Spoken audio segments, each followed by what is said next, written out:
नमस्कार मित्रांनो, थर्मोडायनामिक इयत्ता 12चा चॅप्टर आपण स्टार्ट केलेला आहे. तर थर्मोचा मिनिंग मी तुम्हाला सांगितलेला होता. थर्मो म्हणजे हीट अँड डायनामिक म्हणजे work with motion.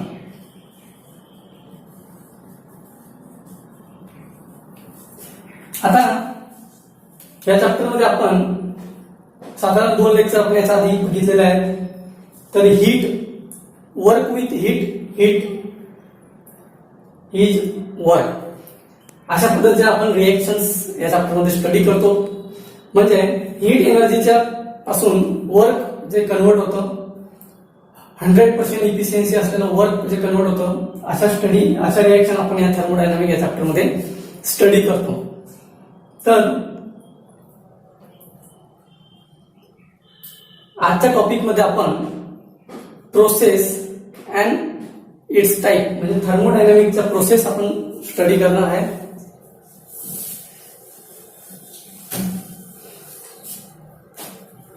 Thermodynamic process. सर्वात अगोदर आपण थर्मोडायनामिक प्रोसेस म्हणजे काय ते बघूया. A transition from one equilibrium state to another equilibrium state. मागच्या लेक्चरमध्ये आपण थर्मोडायनामिक इक्विलिब्रियम बघितला, बरोबर. तर प्रोसेसचे डेफिनेशन आपण इथे असे करू शकतो. A transition from one equilibrium state to another equilibrium state is called process. And there are different types. वेगवेगळ्या टाईपच्या प्रोसेस थर्मोडायनामिक मध्ये इन्क्लूड असतात. तर आपण पहिली प्रोसेस बघणार आहे आयसोथर्मल प्रोसेस.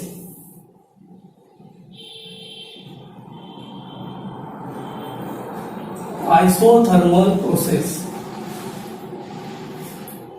बघा, नावाचा अर्थ बघूया आपण. आयसो म्हणजे सेम किंवा आपण त्याला कॉन्स्टंट म्हणूया. थर्मल म्हणजे टेम्परेचर. ह्या प्रोसेसमध्ये पूर्ण through out the process, it is the process in which temperature of the system remains constant throughout the transformation किंवा प्रोसेस. पूर्ण प्रोसेस मध्ये टेम्परेचर हे कसं असेल, कॉन्स्टंट असेल. म्हणजे टेम्परेचर कॉन्स्टंट आहे तर delta T is equal to 0. म्हणजे सिस्टीम सराउंडिंग आपण बघितलेलं आहे. सिस्टीमचं जर टेम्परेचर थ्रूआउट द कॉन्स्टंट असतंय तर त्याची व्हॅल्यू जर 0 आहे तर इंटरनल एनर्जी आपण कॅपिटल यू ने इंडिकेट करतो. तर इंटरनल एनर्जी ऑल्सो 0. तर ह्या दोन ज्या व्हेरिएबल आहेत हे दोघेही 0 असते आयसोथर्मल प्रोसेस मध्ये. नेक्स्ट प्रोसेस आपण बघणार आहे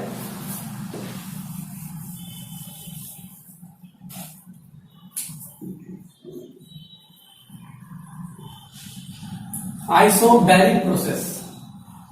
आयसो मीन्स सेम अँड बॅरिक म्हणजे प्रेशर. म्हणजे या प्रोसेसमध्ये पूर्ण थ्रूआउट द प्रोसेस सिस्टीमचा जो प्रेशर आहे हा कॉन्स्टंट असेल. Delta P 0. For example, atmospheric प्रेशरला एखाद्या ओपन सिस्टीम मध्ये आपण रिएक्शन करतो आहे. एखाद्या पातेल्यामध्ये, भांड्यामध्ये आपण काहीतरी शिजवायला ठेवलेलं आहे, मात्र सिस्टीम ही ओपन आहे, त्याला काही लागलेलं नाहीये. तर अशा वेळेस प्रेशर हा थ्रूआउट द प्रोसेस हा कॉन्स्टंट असेल तर अशा वेळेस म्हणू शकतो आपण आयसोबॅरिक प्रोसेस. नंतर नेक्स्ट प्रोसेस आहे आयसोकोरिक प्रोसेस. Isochoric process. आयसोचं मिनिंग सांगितलं कॉन्स्टंट, कोरिक म्हणजे इथे व्हॉल्यूम असा मिनिंग आहे. म्हणजे throughout the process volume remains constant. तर delta V is equal to 0.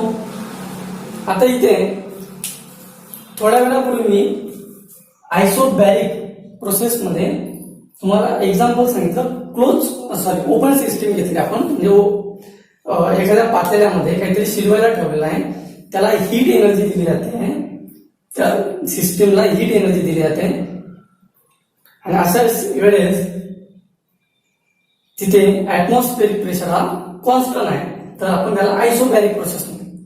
आता सिस्टीम चेंज करूया, आता क्लोज सिस्टीम म्हणजे त्या प्रेशर कुकर घेऊया. प्रेशर कुकर मध्ये काहीतरी शिजवायला ठेवलेले रिएक्शन आहे आणि प्रेशर कुकर म्हणजे झाकण लावलेलं आहे, म्हणजे क्लोज सिस्टीम. तर हीट एनर्जी दिली जाईल, तर त्यावेळेस प्रेशर चेंज होऊ शकतो, प्रेशर कमी अधिक होईल ड्यू टू हीट एनर्जी, मात्र व्हॉल्यूम हा चेंज होणार नाही थ्रू आउट द प्रोसेस. त्याला आयसोपोरिक प्रोसेस म्हणतात. आता नेक्स्ट प्रोसेस बघणार आपण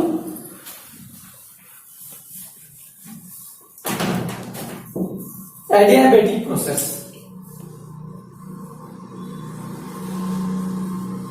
Adiabatic process, a process in which there is no exchange of heat between the system and surrounding. ज्यावेळेस मी टाइप्स ऑफ सिस्टीम मध्ये तुम्हाला थर्ड टाइप शिकवला होता, आयसोलेटेड सिस्टीम, तेच इथे लागू पडतं या प्रोसेस मध्ये. म्हणजे सिस्टीम आणि सराउंडिंग या दोघांमध्ये हीट एनर्जी एक्सचेंज होणार नाही. याचं बेस्ट एक्झाम्पल आहे थर्मास.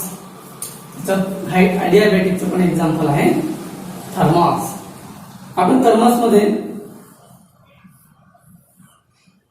जे मॅटर ऍड करणार आहे ते मॅटर एकतर जर हॉट असेल तर ते हॉटच राहील आणि कूल असेल तर कूल राहील. म्हणजे ही सिस्टीम आणि सराउंडिंग आजूबाजूला, तर त्याच्यातला जे हीट एनर्जी आहे हॉट किंवा कूल, ती हीट एनर्जी ट्रान्सफर होणार नाही, एक्सचेंज होणार नाही. त्याला ॲडियाबॅटिक प्रोसेस म्हणून आपण. मग आता इथे हीट एनर्जी जी आहे याला काही पुस्तकांमध्ये स्मॉल क्यूने इंडिकेट केलेलं आहे हीट एनर्जीला, नवीन सिलेबसच्या पुस्तकांमध्ये कॅपिटल क्यूने इंडिकेट केलेलं आहे. तर हे पण लक्षात ठेवा. तर capital Q is equal to 0 किंवा small Q is equal to 0 adiabatic process मध्ये. आता नेक्स्ट अँड इम्पॉर्टंट प्रोसेस, जी खूप इम्पॉर्टंट प्रोसेस आहे थर्मोडायनामिक मध्ये, ती म्हणजे रिव्हर्सिबल प्रोसेस.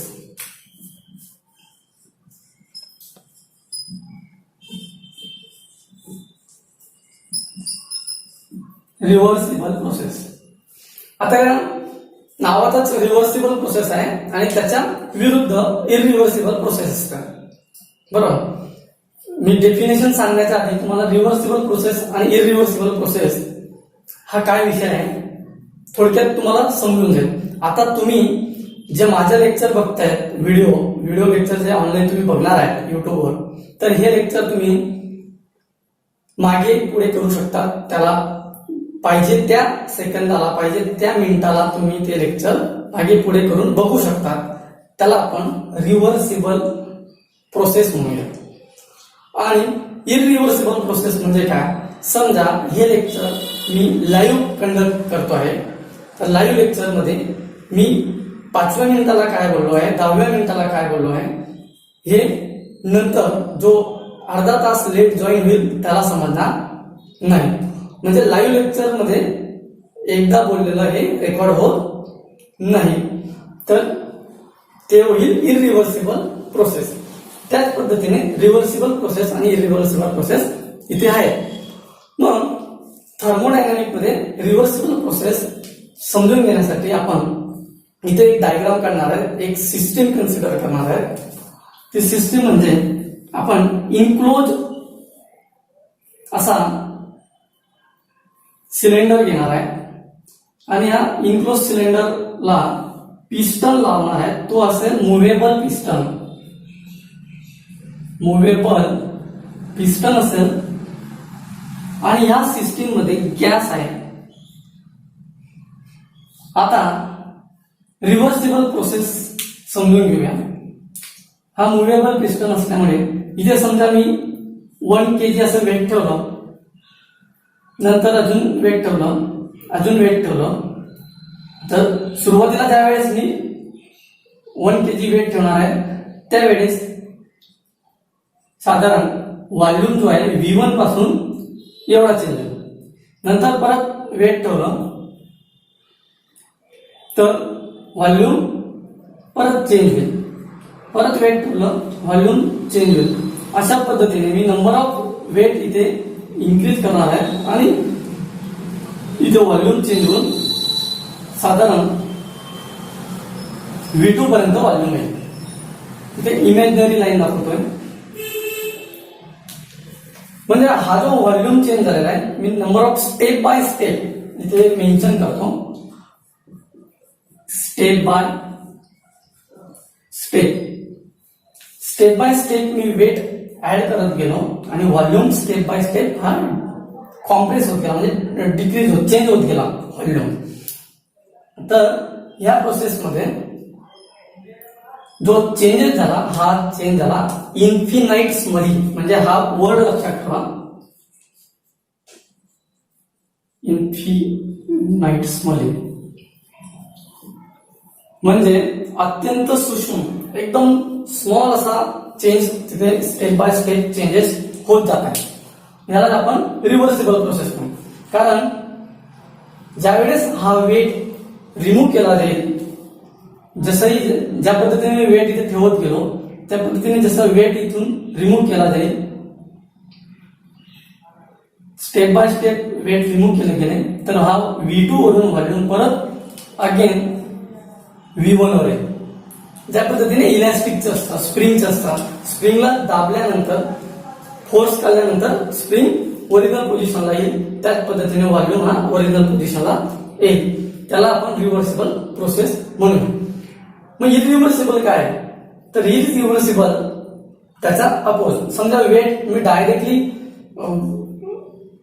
खूप मोठं वेट जे घेतलं आणि त्या पिस्टनवर ठेवून दिलं तर व्हॉल्यूम V1 टू V2 आला, मात्र ड्यू टू एक्सटर्नल फोर्स तो ज्यावेळेस ओरिजिनल पोझिशनला येणार नाही त्यावेळेस इरिव्हर्सिबल प्रोसेस आपण त्याला म्हणूया. आता आपल्याला थर्मोडायनामिक मध्ये रिव्हर्सिबल प्रोसेसला खूप इम्पॉर्टन्स द्यावं लागतं. रिव्हर्सिबल प्रोसेस याच्याकडे फीचर्स आहेत आणि ते फीचर्स काय, तर फर्स्ट फीचर्स वैशिष्ट्य काय आहे, तर फर्स्ट म्हणजे driving and opposing force differ by an infinitesimally amount. आता ड्रायव्हिंग फोर्स कोणता आहे आणि अपोजिंग फोर्स कोणता आहे तो अगोदर समजून घ्या. ज्यावेळेस इथे आपण वेट अप्लाय केला, एक्सटर्नल फोर्स म्हणून आपण जो अप्लाय केला हा झाला ड्रायव्हिंग फोर्स, आणि सिस्टीम जे गॅस होतो या सिस्टीम मध्ये जो गॅस आहे हा त्याला अपोज करेल, म्हणजे हा झाला अपोजिंग फोर्स. ड्रायव्हिंग फोर्स आणि अपोजिंग फोर्स हा कसा आहे, इन्फिनाइट्स मध्ये चेंज आहे, त्याची जी अमाऊंट आहे ती इन्फिनाइट्स मध्ये चेंजेस आहे. Second features, the process can be reverse by an infinitesimally change in condition. म्हणजे याच्यात जे प्रोसेस आहे हे याच्यामध्ये जे बदल होतात ते इन्फिनाइट्स मध्ये बदल होतात. नंतर reversible process proceed infinitesimally slowly can take place infinite number of step. म्हणजे याच्यामध्ये रिव्हर्सिबल प्रोसेस मध्ये नंबर ऑफ स्टेप इन्क्लूड असतात. स्टेप बाय स्टेप ही प्रोसेस होत असते reversible process. And the end of the every step of the process the system attain the mechanical equilibrium with the surrounding. म्हणजे प्रत्येक स्टेपला जी system आहे ती मेकॅनिकल इक्विलिब्रियम सिच्युएशन दाखवेल सराउंडिंग सोबत. तर अशा पद्धतीने थर्मोडायनामिकचे प्रोसेस आहेत. फर्स्ट प्रोसेस बघितली होती आपण आयसोथर्मल, त्याच्यामध्ये टेम्परेचर कॉन्स्टंट. नंतर बघितलं आपण आयसोबॅरिक, त्याच्यामध्ये प्रेशर कॉन्स्टंट. नंतर बघितलं आपण आयसोकोरिक, त्याच्यामध्ये व्हॉल्यूम कॉन्स्टंट. नंतर बघितलं आपण ॲडियाबॅटिक प्रोसेस, त्याच्यामध्ये no heat exchange with system and surrounding, ते बघितलं. आणि लास्ट आपण बघितलं रिव्हर्सिबल प्रोसेस. रिव्हर्सिबल प्रोसेसमध्ये इन्फिनिट्समली चेंजेस, एवढं लक्षात ठेवा, driving force and opposing force मध्ये काय होतात, इन्फिनिट्समली चेंजेस होतात आणि नंबर ऑफ स्टेप इन्क्लूड असतात, स्मॉल चेंजेस त्याच्यामध्ये होत असतात. तर अशा पद्धतीने थर्मोडायनामिक प्रोसेस हा पार्ट संपलेला आहे. नेक्स्ट पार्ट आपण पुढच्या लेक्चरला बघूया.